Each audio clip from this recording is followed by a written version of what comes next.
Tem gente... Tá vendo ele já? Já tá no... Calma aí, só um minutinho. Isso, agora eu vou botar... Ah, apareceu ela aqui, ó. Apareceu ela aqui porque ela tá online. Aí, ó, eu vou adicionar.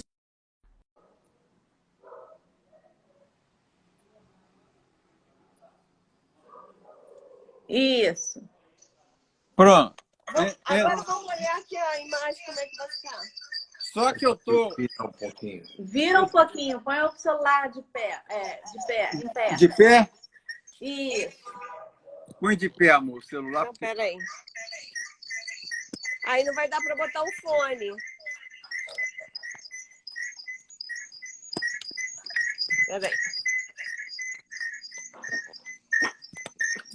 Ih, peraí. Tranquilo, calma. Alô, amigos, estamos aqui fazendo um teste para daqui a pouco, às 10 horas, iniciarmos uma entrevista com Roberto Jefferson, presidente do PTB. Ficou Ele tem bom, uma opinião aí muito contundente em relação ao que pode acontecer nas próximas semanas com o nosso país. Peraí. Estamos aqui testando o nosso equipamento. Vocês sabem que nós estamos em quarentena, né? E tudo fica mais Você tá difícil. segurando direito? Eu estou num sítio, ele está em outro local, em outra cidade, né? Eu estou em Minas, ele está no estado do Rio, provavelmente, ou em Brasília, né? Depois nós vamos saber direitinho onde é que ele está, se ele quiser dizer, né?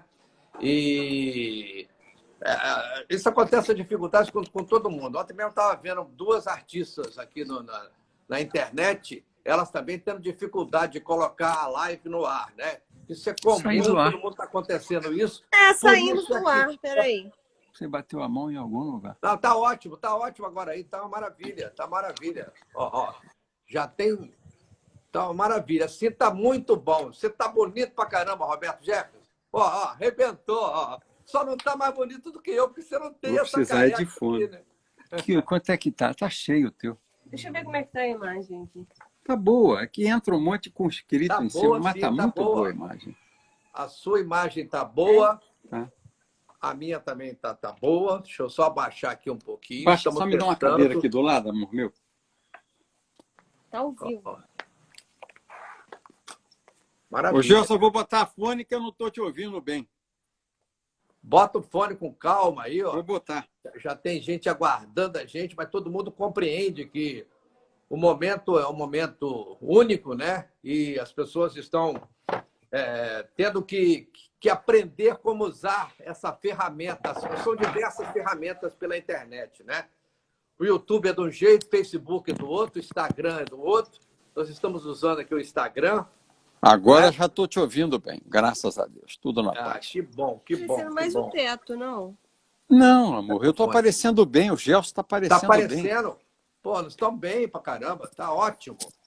Tá ótimo. Eu não pude fazer o cabelo, né, Roberto Jefferson? Então... já tem tempo, né, que você não vai no barbeiro. Aqui, ó, já são... Ó, vamos começar, então, né? Vamos começar a entrevista, porque faltam 1 minuto e meio para as 10 horas. Deixa eu botar o fone aqui também como você. Botei o fone.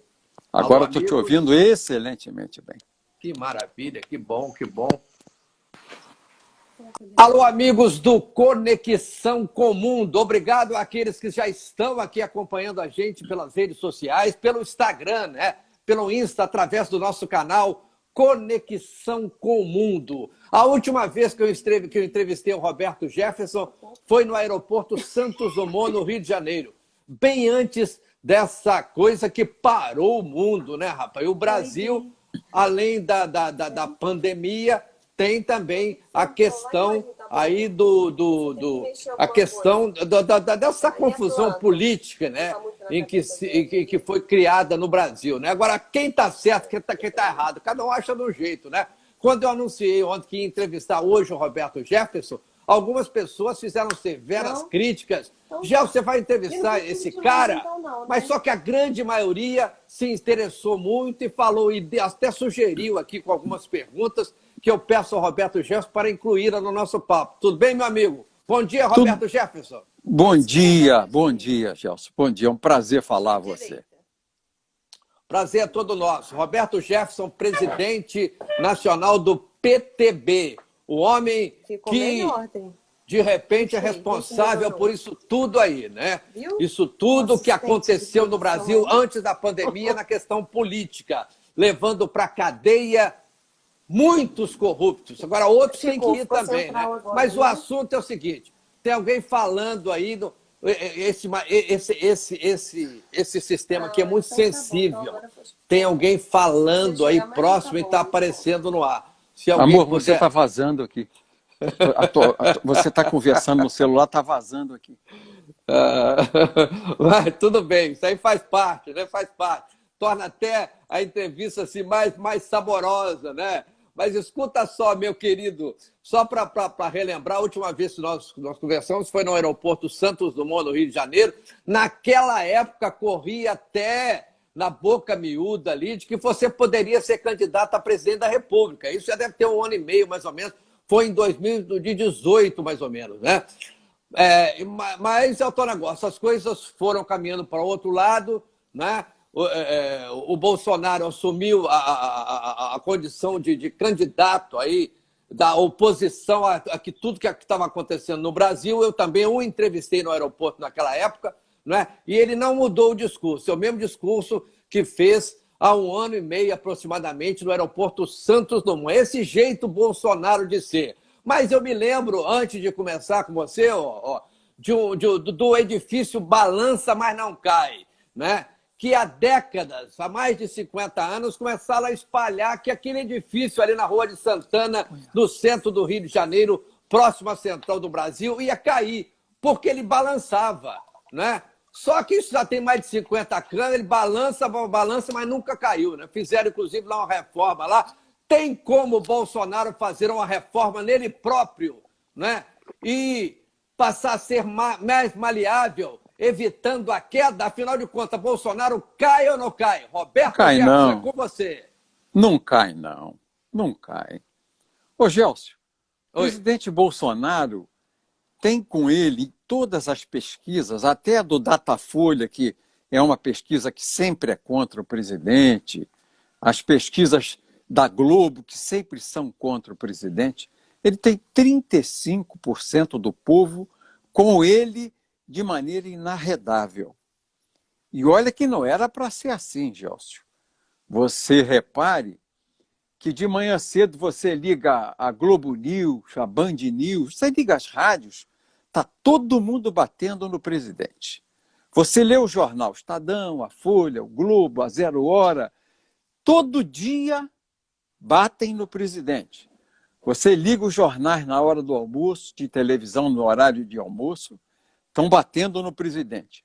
O Jornal Nacional parece um pelotão de fuzilamento do presidente Bolsonaro. O Fantástico é um programa de fuzilamento do presidente Bolsonaro. E ele não sai dos 35% de apoio da opinião pública. Eu nunca, na minha história pública, e eu tenho 40 anos de vida pública, fui deputado federal por 24 anos, 6 mandatos consecutivos, assisti a um linchamento tão grave de um presidente da República e ele se permanecer firme nos braços do povo. Então ele não cai de jeito nenhum, Gelcio. É isso aí. Falou quem entende, né? Agora, o presidente, ultimamente, ele vem jogando assim algumas afirmações que dão margem à interpretação dupla, né? Por exemplo, ontem, como sempre faz, né, ali em Brasília, aproveitando aquele momento de muito apoio popular, né, instalado ali na capital da República, ele voltou a chamar atenção para a questão de cumprir a Constituição. Então, teve gente que interpretou da forma que achou melhor interpretar, ou então porque achou que foi daquela forma mesmo, achando que o presidente, ao falar aquilo, ele estava querendo dizer o seguinte: respeitando todos os poderes constituídos, né? Parte achou que era isso. Agora, a outra parte achou que ele estava dizendo o que o Braga Neto, o general Braga Neto, afirmou num áudio que circulou e que viralizou pelo país afora, dizendo que a Constituição permite uma intervenção militar se o povo for para as ruas. Qual dessas você acha que ele está querendo se referir, Roberto Jefferson? Não é isso. O Supremo Tribunal Federal é uma herança maldita dos petistas e dos tucanos.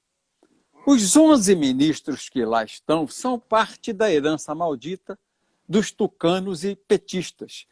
O PT aparelhou o Supremo. Então, o Supremo tem feito o papel de manietar o presidente e de afrontá-lo publicamente, desmoralizando as suas decisões, impedindo que ele tome decisões. Para não falar muito, duas recentes. O presidente reconhece na Venezuela o governo Guaidó. O PT, logicamente, apoia o narco-governo, que é um narco-governo terrorista do Maduro. O Maduro está sendo procurado pela Polícia Internacional por tráfico de entorpecentes. Tem ordem de prisão na polícia, na Interpol, por tráfico de entorpecente contra o Maduro e aquele chefe dele, aquele general, que é chefe do parlamento lá na Venezuela. Então, o governo do Brasil não reconhece o Maduro, que é um narcotraficante, procurado pela Polícia Internacional como o presidente da Venezuela. Pegou, expulsou daqui 32 diplomatas da Venezuela ligados ao Maduro, sendo que tem um coronel, que é o chefe do Serviço de Informações da Venezuela no Brasil, que tem 100 milhões de reais em casa. É o dobro do que tinha o Gedel Vieira Lima, que foi preso. O dobro. O Gedel tinha 52 milhões no apartamento. Esse coronel da Venezuela, que está lá na embaixada em Brasília, tem 100 milhões de reais em espécie dentro da embaixada para fazer corrupção, comprar algum veículo de comunicação, financiar ativistas. E o presidente Bolsonaro, mais do que corretamente, numa decisão constitucional, porque compete a ele, numa decisão legal, porque a legislação internacional diz que compete ao presidente da República e ao Ministério de Relações Exteriores, expulsou esses diplomatas do Maduro. Não é que o Barroso, o ministro Barroso, atendendo ao mandado de habeas corpus do deputado do PT, o Paulo Pimenta, suspendeu a expulsão desses diplomatas que o presidente mandou embora do Brasil? Outra intervenção. O presidente, cumprindo a Constituição, que diz que é atribuição exclusiva dele, atribuição constitucional e legal, nomear o chefe da Polícia Federal.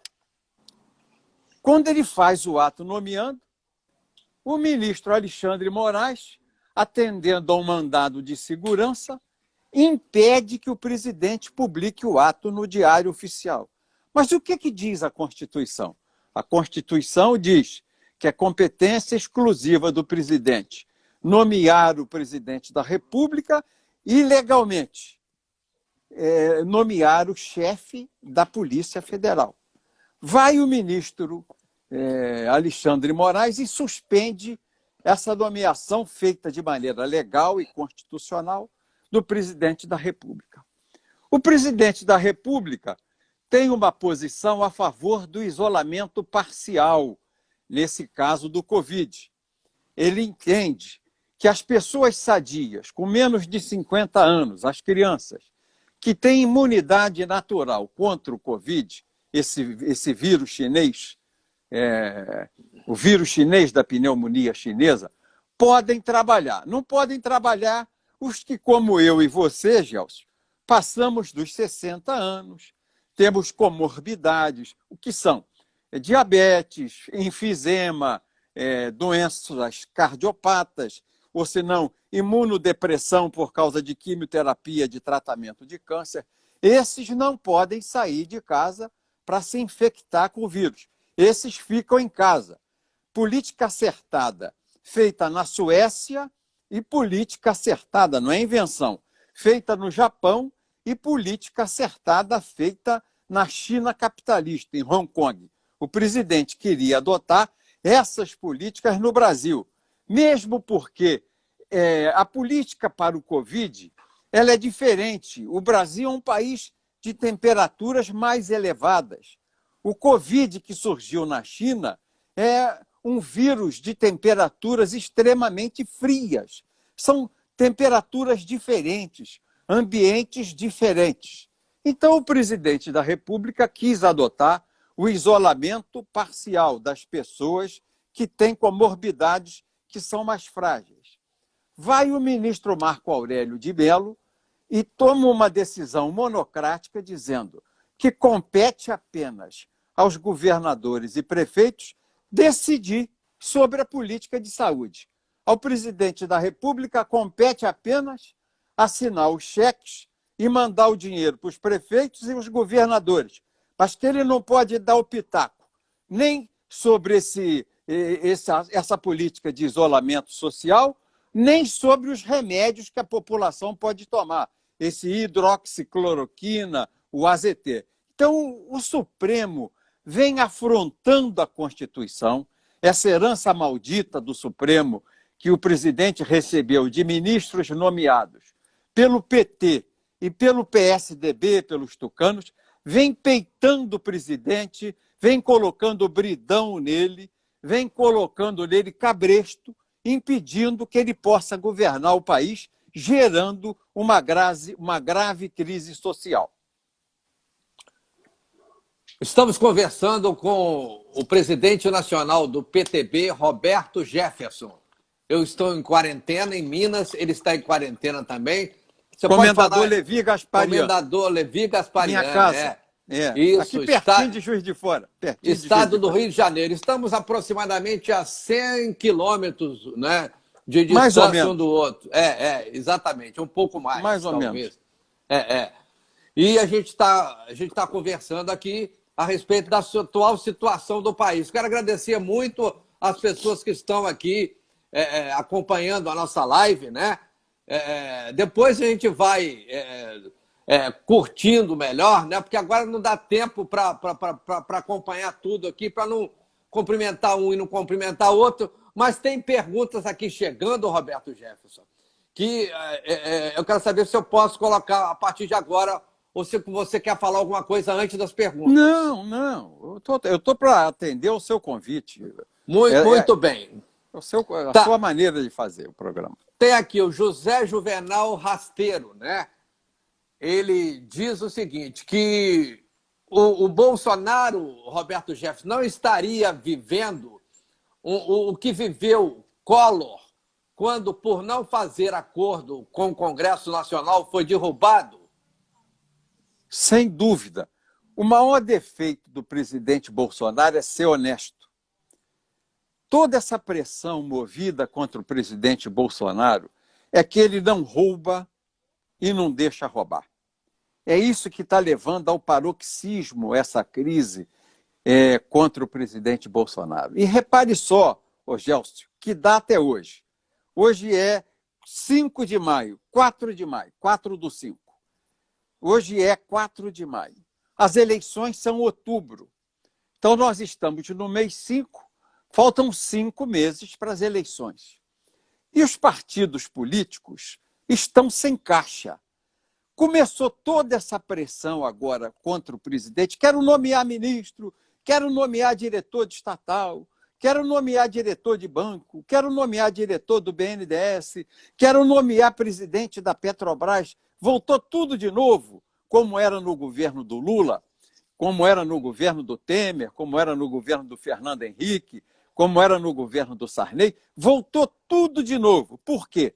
É a velha política do governo de coalizão. Toma lá da cá. Quando os partidos, para darem apoio parlamentar ao presidente no Congresso Nacional, exigem cargos que são autorizadores de despesas públicas para fazerem o seu caixa 2.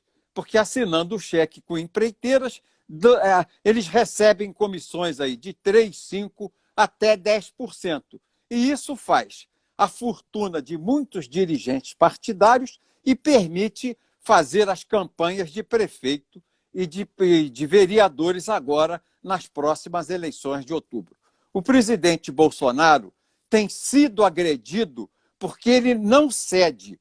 Ele assumiu um compromisso de campanha com o povo do Brasil, dizendo o seguinte: eu não roubo e não deixo roubar. Por isso, nós estamos assistindo a essa brutal pressão que ele vem sofrendo, até da TV Globo. Porque a TV Globo sempre viveu de milionárias verbas de publicidade do governo federal. No governo da Dilma, a Globo ganhava 1 bilhão de reais por ano do governo federal. Hoje não ganha mais nada. Ela foi obrigada a demitir um monte de artistas, a reduzir o salário do William Bonner, que entra no ar com aquela cara de Conde Drácula. Morreu mais um hoje de Covid no Brasil. Parece o porta-voz da morte, o porta-voz do além, porque o salário dele foi reduzido à metade. Então está todo mundo com raiva porque a teta secou e a mamata acabou. O presidente Bolsonaro não deixa roubar o dinheiro do Tesouro Nacional. Estamos conversando com o presidente nacional do PTB, né? Roberto Jefferson, político responsável pela denúncia do mensalão no governo Lula. O presidente nacional do PTB está nos atendendo aqui, fazendo essa live com a gente, né? Considerando a longa experiência que ele tem na política, como vocês estão observando, né? Não só o que ele está dizendo aqui com a gente, como também o que já disse a outros veículos aí de comunicação. Por exemplo, o Jornal da Tarde, à tarde, não é isso o nome do jornal? É. Você disse aqui, entre outras coisas, há espaço para se falar em impeachment hoje? Você respondeu. Você poderia repetir aqui? Você teria dito que o grande feiticeiro, o grande mago dos impeachments do Brasil é o Fernando Henrique Cardoso. Por quê, Roberto Jefferson? É que eu sou antigo na política. Eu participei da CPI contra o Collor. Eu era uma espécie de advogado do Collor naquela CPI. Eu não sei, Gelson, se você se lembra da minha atuação na CPI do Collor. Claro que eu lembro. Eu fui o único deputado que fiquei ao lado do presidente até o fim. Eu não corri do pau, não corri da luta. E o articulador de toda aquela CPI, quem montou aquele esquema junto com os partidos políticos, com o vice-presidente da República, o Itamar Franco, com a UNE, os caras pintadas, dos meninos que saíam à rua com a cara pintada de verde e amarelo, com as televisões, quem era o bruxo, quem era o mago, quem era o bruxo que fazia aquele caldeirão do diabo, aquela feitiçaria do impeachment? Era o Fernando Henrique Cardoso. Quem quem mexeu aquele caldeirão do diabo, do impeachment do Fernando Collor, que depois foi absolvido por 10-1 no Supremo Tribunal Federal, foi absolvido por 10-1 no Supremo Tribunal Federal, pelas acusações que sofreu. Quem moveu aquilo tudo contra ele foi o Fernando Henrique Cardoso. E o Fernando Henrique Cardoso voltou a atuar de novo para empichar, para impedir o presidente Bolsonaro. Ele tem se reunido com Dória, em São Paulo, com Witzel, governador do Rio de Janeiro, com Rodrigo Maia, presidente da Câmara, com Alcolumbre, que é o presidente do Senado, com os ministros do Supremo, para impedir o governo do presidente Bolsonaro. Ele mesmo, Fernando Henrique, está dizendo isso. Ele está dizendo o seguinte: se não é possível nós fazermos o impeachment porque o povo apoia o Bolsonaro, vamos levá-lo, através das decisões que o Supremo vem tomando, a renúncia. Vamos inviabilizar o governo do Bolsonaro para forçá-lo a renunciar. Então, eu volto a repetir aqui. O Fernando Henrique é o mágico de todo esse processo de impeachment no Brasil.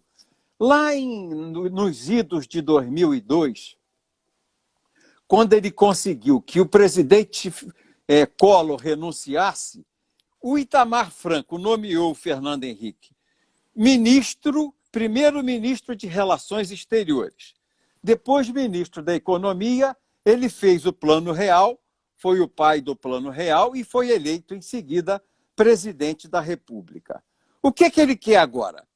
A eleição do Bolsonaro afastou os tucanos da posição de disputar a eleição presidencial. Como assim, Roberto Jefferson? O povo repara que nos últimos 30 anos é sempre assim, ora PT, ora PSDB na presidência da República. Ou é o Fernando Henrique, ou é o Lula, ou é o Fernando Henrique, ou é a Dilma, ou é o Serra que perde por pouco e dá a Dilma, ou é o Aécio Neves que perde por pouco e dá de novo a eleição do Lula. Repare que é o PSDB contra o PT. Quem venceu essas eleições agora? Venceu o capitão Bolsonaro. Ele é um homem de centro-direita.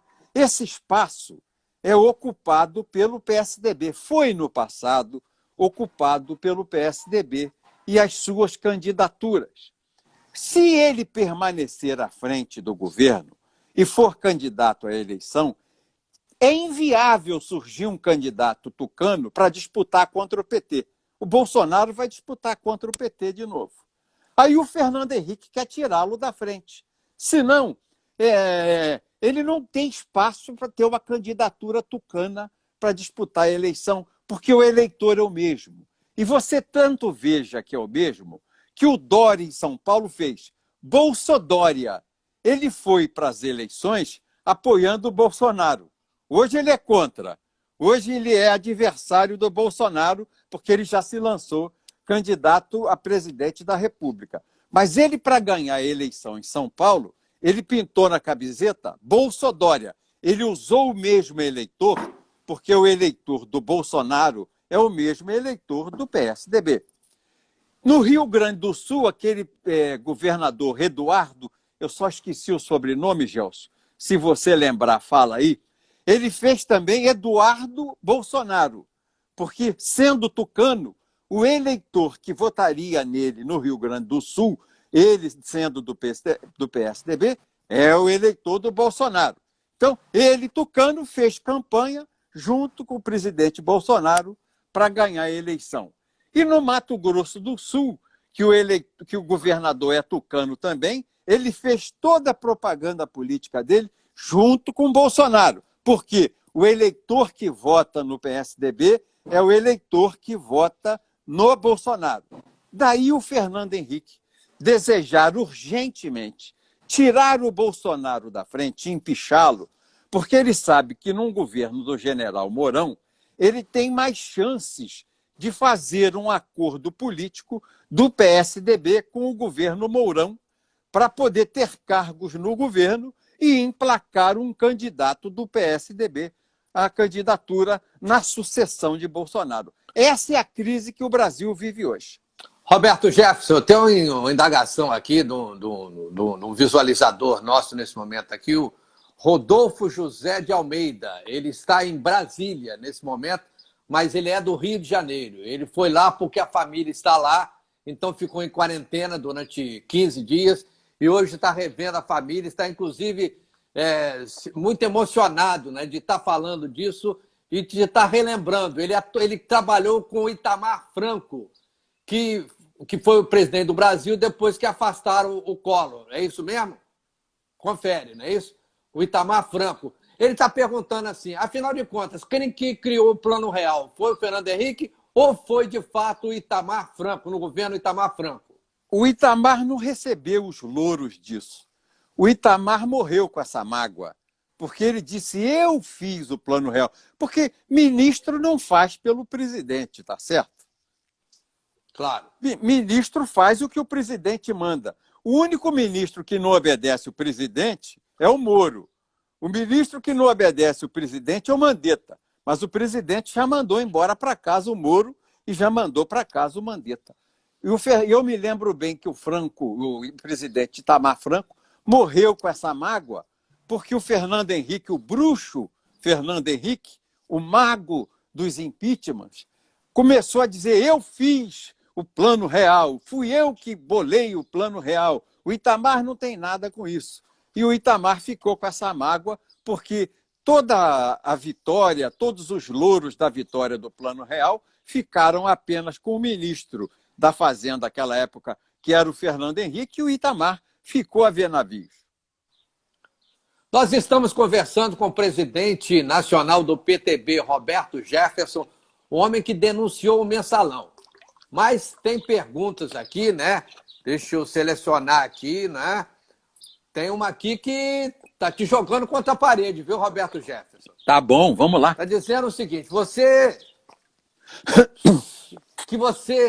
ô Roberto Jefferson, você denunciou o mensalão, tudo bem, mas você foi pressionado. Por que você foi pressionado? Pressionado? É o que estão dizendo aqui. Não fui pressionado, não. Fui pressionado, não. Eu denunciei o mensalão porque eu havia dito ao presidente Lula que estava acontecendo o mensalão na Câmara. Que eu tinha 6 mandatos de deputado federal, uma velha vivência na Câmara dos Deputados, e nunca tinha visto deputado receber mesada de R$50 mil por mês para votar a favor do governo, como estava acontecendo naquela época do governo do presidente Lula. Os deputados estavam recebendo, por intermédio do Delúbio, que era o tesoureiro do PT, e do Genuíno, que era o presidente do PT, uma mesada de R$50 mil para votar, fazer a base do presidente Lula na Câmara dos Deputados. Eu fui ao presidente Lula e falei com ele isso em abril de 2005. Falei: presidente, está acontecendo uma coisa lá na Câmara que vai explodir, vai desmoralizar o senhor. O Genuíno e o Delúbio estão dando mesada aos deputados para votar com o senhor. Eu nunca vi isso acontecer em 6 mandatos de deputado federal. Eles estão pagando mensalão para deputado para fazer a sua base política. Como o presidente não tomou nenhuma atitude em abril, princípio de maio, eu voltei lá numa audiência com ele e falei outra vez ao Lula: presidente Lula, olha que estão fazendo esse mensalão, isso vai explodir e vai pegar no senhor, porque estão discutindo. Porque tinha 2 faixas de deputados remunerados. Os de segunda linha, o que eles dizem, os deputados de segundo escalão, os deputados de menor importância ganhavam R$30 mil por mês. E os deputados de primeira importância ganhavam R$50 mil por mês. Quando eu falei isso ao presidente, que estava havendo uma briga entre esses deputados, que um ganhava 30, outro 50, e que isso ia explodir, o Zé Dirceu vai na Veja e monta uma acusação contra mim, que eu estava recebendo R$3 mil, foi capa da Veja, Gélcio. Um funcionário do Correio foi filmado recebendo R$3 mil, botando no bolso R$3 mil, dizendo que estava recebendo aquele dinheiro para me dar, porque ele era do PTB, fazia parte do grupo do PTB, e aquilo era dinheiro que ele ia me dar para o fundo de campanha. E isso foi capa da Veja e o escândalo nacional. Jornal Nacional, toda a imprensa deu que eu era um corrupto que recebia R$3 mil de propina nos Correios. Eu pedi ao meu grupo de assessores, assessores de imprensa, não, assessores de imprensa, que descobrissem a origem da notícia. Da onde está vindo essa notícia? Absurda, essa palhaçada. Eles começaram a investigar e viram que foi uma coisa montada na Casa Civil, com Zé Genuíno, e a redação de Brasília da revista Veja. Eu fui ao Zé Dirceu e falei: ou você apaga isso, muda, ou eu vou explodir com esse teu governo. Eu não vou sair pela porta dos fundos. eu vou sair pela porta da frente. Eu tenho filhos, eu tenho netos, não vou sair da vida pública como um vagabundo, um corrupto, porque eu não sou. Mas o Zé Dirceu não acreditou. Eu fui para a tribuna da Câmara, dei uma entrevista ao jornal Folha de São Paulo, fui para a tribuna da Câmara e fiz a denúncia, dei nome aos bois na tribuna da Câmara. Enfrentei a comissão de ética com todos os deputados que eu denunciei da tribuna da Câmara, que estavam recebendo mensalão, me interpelando. Quem é que está recebendo? Eu digo, o senhor recebe, que eu já vi o senhor receber lá no cafezinho do fundo do plenário. Você se lembra disso? Foi uma pancadaria, todo mundo tentando me intimidar, e eu sozinho enfrentei aquela corja toda. Primeiro na comissão de ética, segundo na CPI contra mim, feita no Congresso Nacional. Não fui pressionado, quer dizer, fui pressionado, agora entendo o que ele quis dizer na pergunta, pela minha consciência, pela reputação de minha família, pela minha formação moral e pelo legado que recebi de meus antepassados. Foi isso que aconteceu, Gelson. Estamos conversando com o presidente do PTB, presidente nacional do partido do PTB, Partido Trabalhista Brasileiro, ou Partido Trabalhista do Brasil? Não, agora, Partido Trabalhista Brasileiro. Brasileiro, que tem 75 anos. Agora, em 15 de maio, comemora 75 anos de criação. É verdade, mas escuta só, o José Ronaldo Gouveia de Siqueira, ele está parado num posto de gasolina já desde que nós começamos aqui a transmitir essa entrevista ao vivo, mas está precisando de ir embora. E ele não conseguiu ouvir o início quando eu perguntei. O amigo está pedindo para me perguntar, ele está me fazendo uma pergunta que eu já fiz. Afinal, Roberto Jefferson, o Bolsonaro cai ou não cai?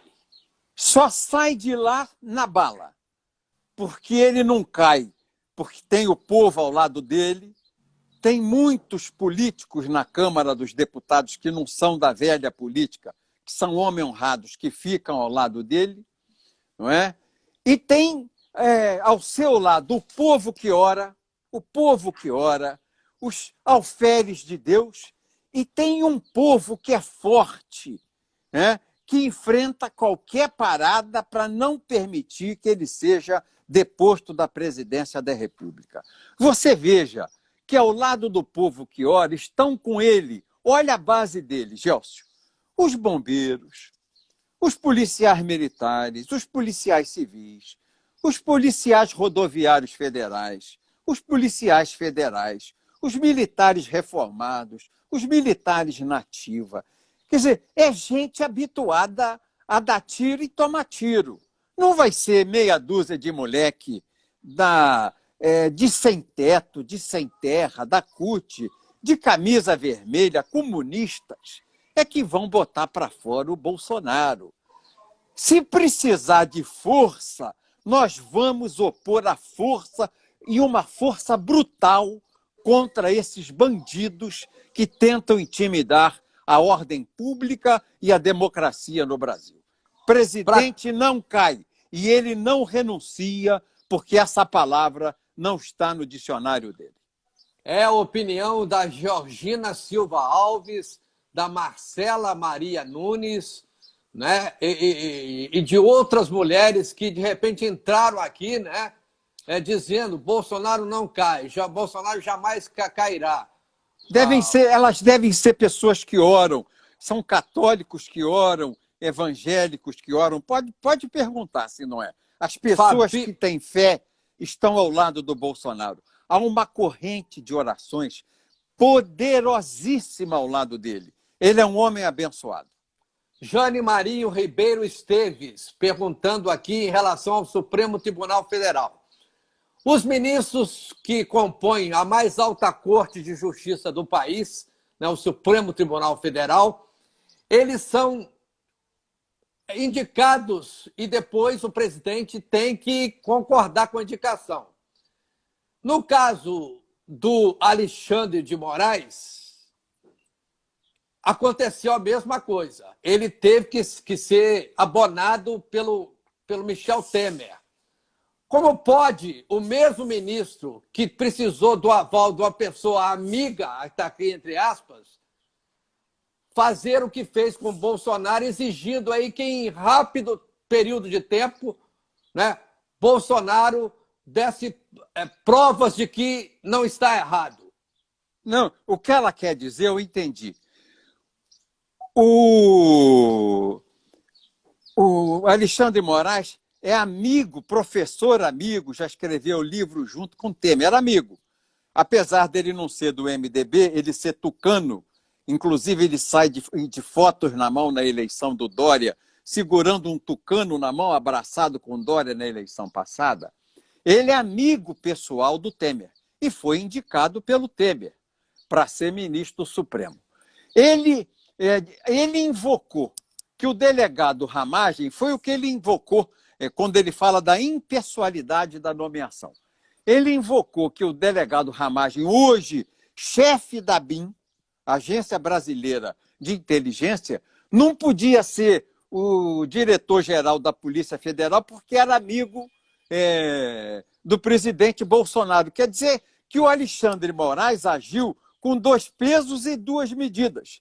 Ele foi eleito, foi indicado ministro do Supremo sendo amigo do Temer, mas não permitiu que o delegado Ramagem, que se tornou amigo do Bolsonaro, porque era o chefe da segurança do Bolsonaro, a partir da hora que ele foi esfaqueado no meio da rua, em Juiz de Fora, fosse nomeado alegando que ele era amigo do Bolsonaro. Olha o absurdo, 2 pesos e 2 medidas, além de uma violenta intervenção do ministro Alexandre Moraes na competência do presidente da República.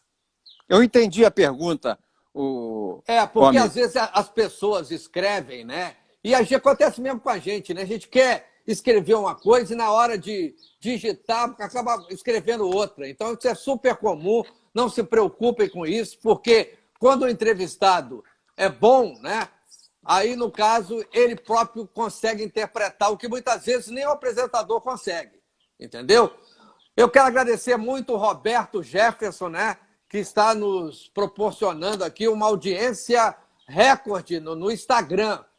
Você está me dando audiência, porque o meu público, através de anos de Rádio Globo, CBN, emissoras do Sistema Globo de Rádio, né, onde nunca eu tive nenhum tipo de censura, eu tenho que falar a verdade, porque o que acontecia? A direção das organizações Globo, né, controlava muito o jornal, controlava muito a televisão e deixava a Rádio Globo, líder de audiência durante muito tempo em todo o Brasil, mais ou menos livre para tudo. Eu sabia, numa época, que o doutor Roberto Marinho era amigo do ACM, né, do Antônio Carlos Magalhães. Então, eu evitava de ficar falando coisas que eu não tinha certeza contra o ex-governador da Bahia, né? A mesma coisa em relação ao ministro do Exército da época, né? Eu também sabia que ele era muito amigo. Então, eu dava uma segurada, mas de uma forma quase que de 99%, como se fosse um DNA aí, né? Eu tinha total liberdade para falar o que quisesse. Menos nos últimos 2 anos, quando fizeram o que fizeram com a Rádio Globo, quando aí começaram a querer censurar as coisas, aí foi complicado segurar, né? A gente, inclusive, ficou muito abalado emocionalmente, a gente e todos os funcionários da empresa. Mas teve o tempo bom, não só da Rádio Globo, como também da própria TV Globo. Evandro Carlos de Andrade, que você se lembra muito bem dele, foi diretor de jornalismo do Globo, depois passou... Ele convidou o desembargador Antônio Carlos Amorim, ex-presidente do Tribunal Regional Eleitoral do Rio de Janeiro, o qual eu tive o prazer de assessorar, e eu fui junto com ele até a TV Globo, para pedir desculpas, reuniu toda a equipe lá de jornalismo da TV Globo, isso eu tenho documentado, para pedir desculpas pela manipulação que foi feita a favor do Collor contra o Lula. Naquela época, você se lembra muito bem. Depois a coisa virou, né? Depois a Globo passou, por interesses, a ser do lado do Collor, né? Mas houve isso e naquele momento eu achei, eu acho que nunca mais a TV Globo vai cair no que caiu ultimamente, né? No que caiu. Mas eu, como ex-funcionário do grupo, não tenho dúvidas que em padrão de qualidade continua sendo em primeiro lugar. Agora, é uma nojeira, né? É o que você falou, né? Assistir hoje o Jornal Nacional e principalmente Fantástico é querer entrar em depressão. Roberto Jefferson, você tem aí mais o tempo que você achar necessário para concluir o seu raciocínio, para falar o que você não falou, tá? E se de repente tiver uma pergunta aqui interessante, desculpe que eu não estou conseguindo acompanhar tudo. A gente pega e faz para você ainda. Não, faça a pergunta, atenda teus ouvintes. Qual é a próxima pergunta? Então, a próxima pergunta. Ó. Tem como Bolsonaro continuar sem fechar eu e o Supremo Tribunal Federal? hoje Deixa eu dar o nome da pessoa aqui, o nome. José Roberto Freitas de Andrade. Ele mora em Cordovil, no Rio de Janeiro. Ô, Gélcio, Oi. o presidente vai ter que dar um peitaço no Supremo. O Supremo quis subir no cangote dele. Está tentando inviabilizar o governo dele. Eu, por exemplo, se eu fosse o presidente e chegasse aquele mandado de segurança me impedindo de nomear o delegado Ramagem diretor-geral da Polícia Federal, você sabe o que eu fazia?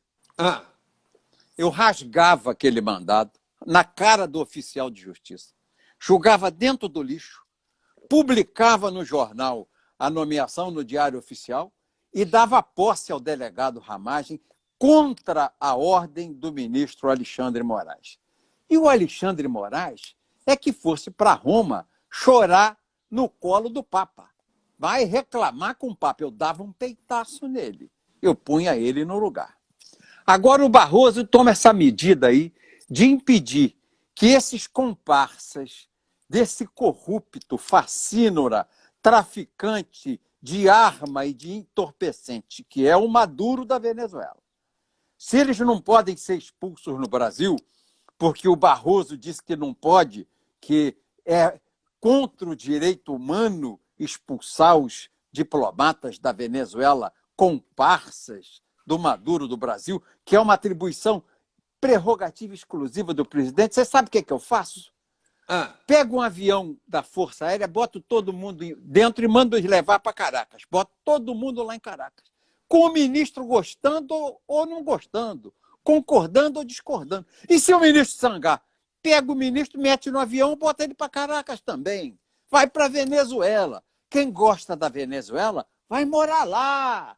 Quem gosta de Cuba, vai morar lá. Quem defende a China, muda para Wuhan, vai tarde. O Brasil é verde, amarelo, azul e branco. Nossa bandeira jamais será vermelha. Quem é vermelho, que se mude para os países de bandeira vermelha. O Soares Marquinho Soares, de Três Rios. Brigando com o Congresso, Bolsonaro não corre o risco de cair. Você já respondeu, mas se quiser falar de novo, porque isso vai passando, né? Isso aqui é como se fosse audiência medida no rádio. É de minuto a minuto a audiência, porque as pessoas dão uma chegadinha para fazer xixi no banheiro, aí não presta atenção. De repente toma uma água, se desliga, alguém chama, principalmente que tem um monte de gente em casa, né? O neném está lá, tem que olhar o neném, aí se desliga um pouquinho, aí depois volta, né? Então, acho que Marquinhos Soares é aqui da cidade vizinha. Fica a 14 quilômetros de Comendador Levi Gasparian, isso pela BR-40. Se for aqui dentro, pela União Indústria, são 22 quilômetros. Ô Marquinhos Soares, eu vou dizer uma coisa a você. O presidente tem uma base no Congresso, ele fez 50 deputados federais. Ele elegeu com ele quando ele foi eleito deputado federal.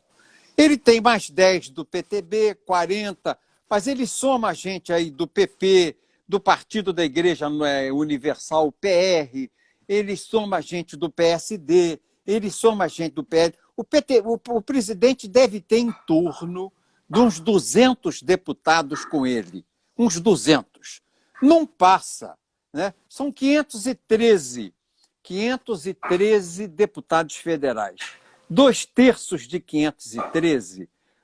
Tá quanto aí? Faz a conta matemática aí. 513 dividido por 3. 513 dividido por 3. Me ajuda aí, assistente. Faz aí, Marquinhos Soares, faz aí. 513 dividido por 3.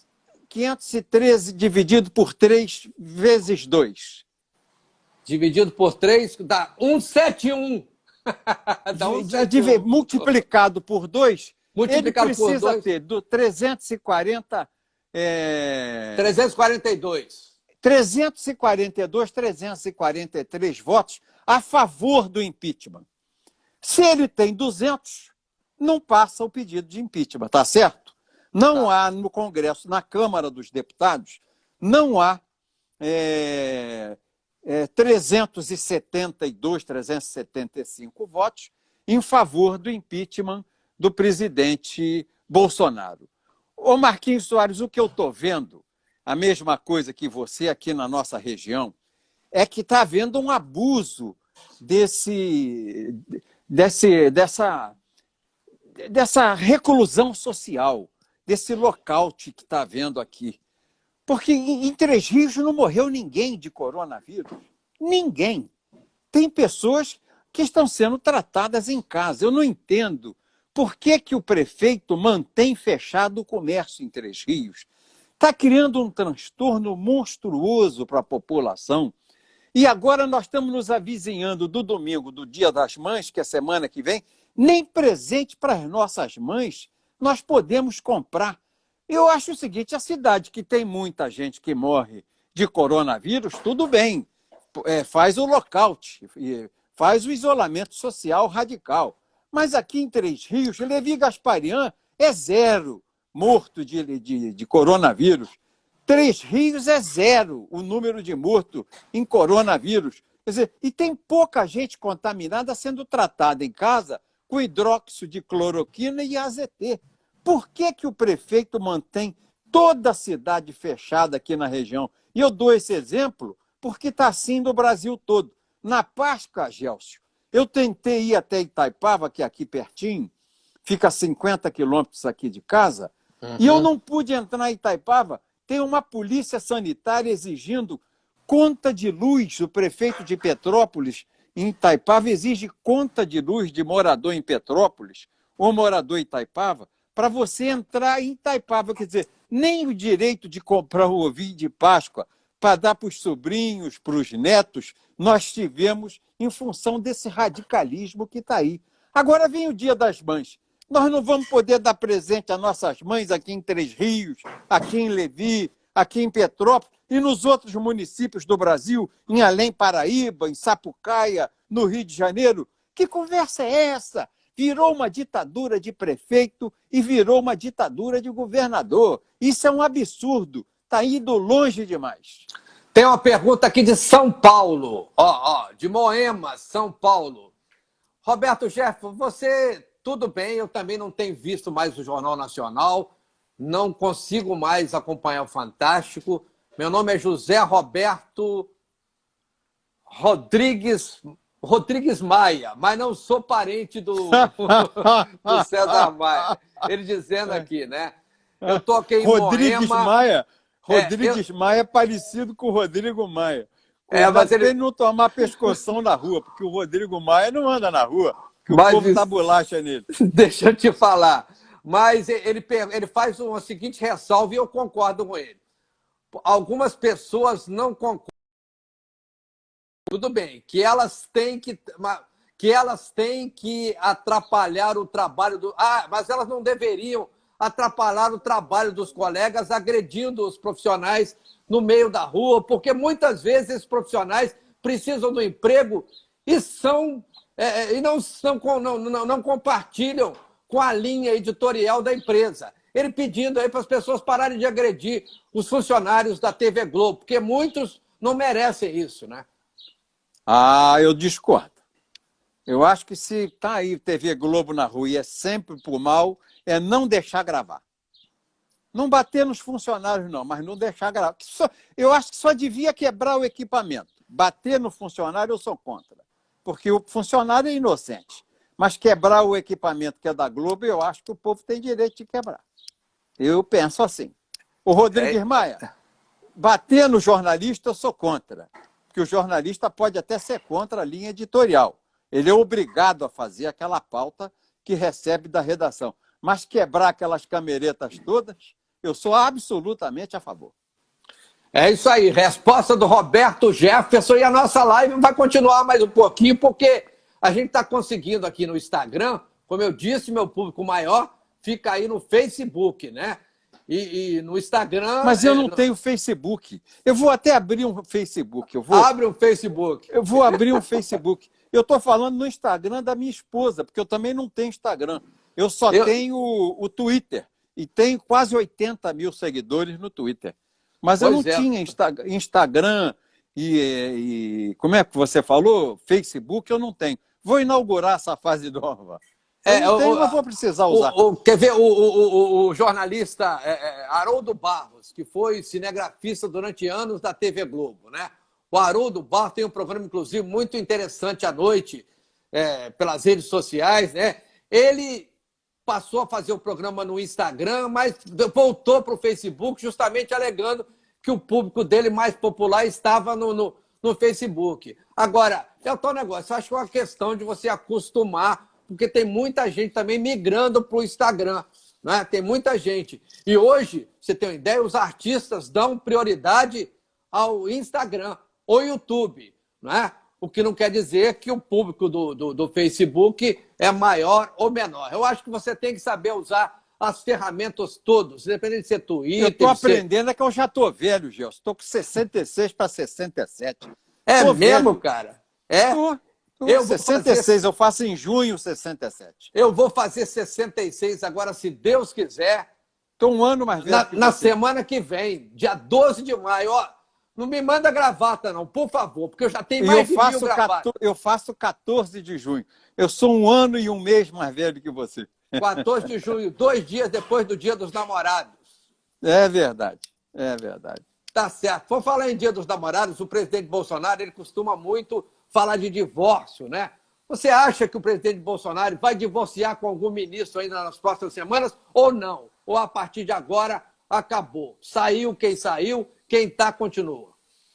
Eu penso que ele deve ser divorciado dos ministros do Supremo, da herança maldita que ele recebeu, dos petistas e dos tucanos. Não é? Ali é o ninho do urubu. Posaram em cima do governo dele para gerar o mau agouro e a má sorte para o governo dele. Ele tem que espantar esses ministros, divorciar desses ministros do Supremo. Ó, a Júlia Batista Moraes aqui, ó, falou que é sua fã, mas fez um comentário aqui, ó. Se quebrar os equipamentos, é ação de agressividade. Não concordo, presidente. Presidente do PTB, né? Roberto Jefferson, com agressividade. Não vamos chegar em lugar nenhum dessa forma. Está aqui na tela, eu estou lendo para você. Eu respeito, mas eu acho que a força se opõe à força. Quando você apanha moralmente, porque você tem duas maneiras de apanhar, a física e a moral. Eu penso que o espancamento moral é muito pior que o espancamento físico.